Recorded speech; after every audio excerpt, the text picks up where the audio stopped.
मैंने पहले ही बता दिया था कि शाहजादे अमेठी से भी इतना डर गए वहां से भागकर अब रायबरेली में खोज रहे हैं रास्ता।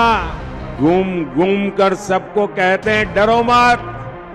मैं भी आज उन्हें कहता हूं और बड़े जी भर के कहता हूं, अरे डरो मत, भागो मत।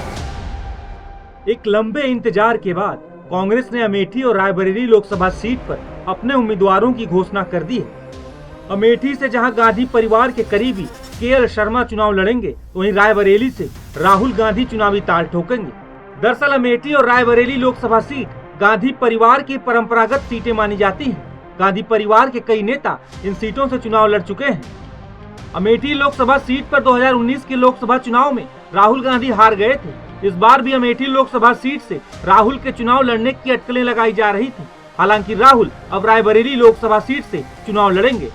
वहीं अमेठी सीट छोड़ने और रायबरेली से राहुल गांधी के चुनाव लड़ने को लेकर पीएम मोदी ने कांग्रेस और राहुल गांधी पर बड़ा हमला बोला है। मैंने पहले ही बता दिया था कि शाहजादे वायनाड में हारने वाले हैं और हार के डर से जैसे ही वायनाड में मतदान समाप्त होगा वो दूसरी सीट खोजने लग जाएंगे।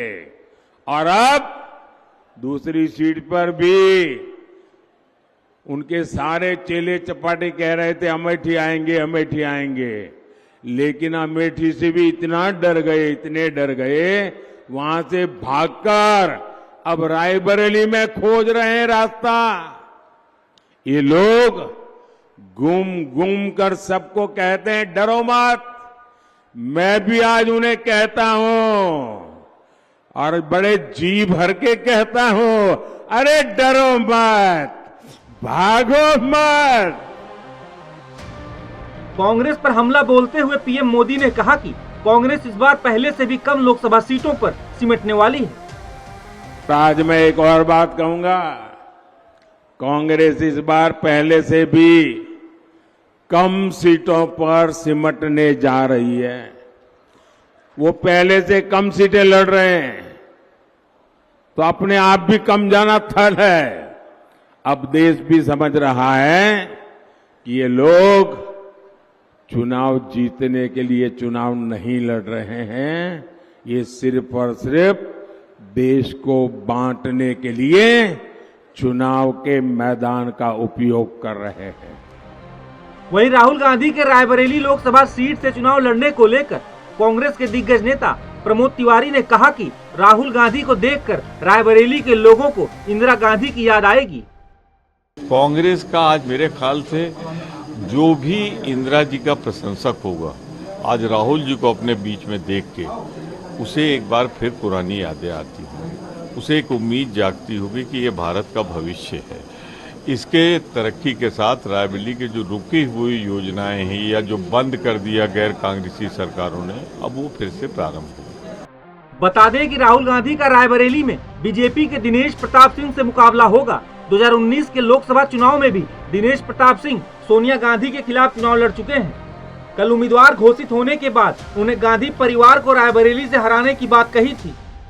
गरीब का दर्द कैसे बांटा जा सकता है, गरीब का सुख कैसे बांटा जा सकता है, रायबरेली के आम आदमी की कसौटी पर कैसे खरा उतरा जाता है, दिनेश सिंह भली भांति जानता है और भारतीय जनता पार्टी के कार्यकर्ताओं की शक्ति भी जानता है।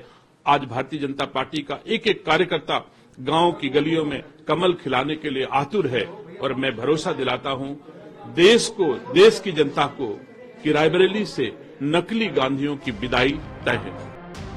हालांकि रायबरेली में कांग्रेस की बादशाहत कायम रहेगी या इस बार यहां कमल खिलेगा, ये तो 4 जून को ही पता चलेगा। लेकिन इस बार रोचक मुकाबला होने की उम्मीद जताई जा रही है।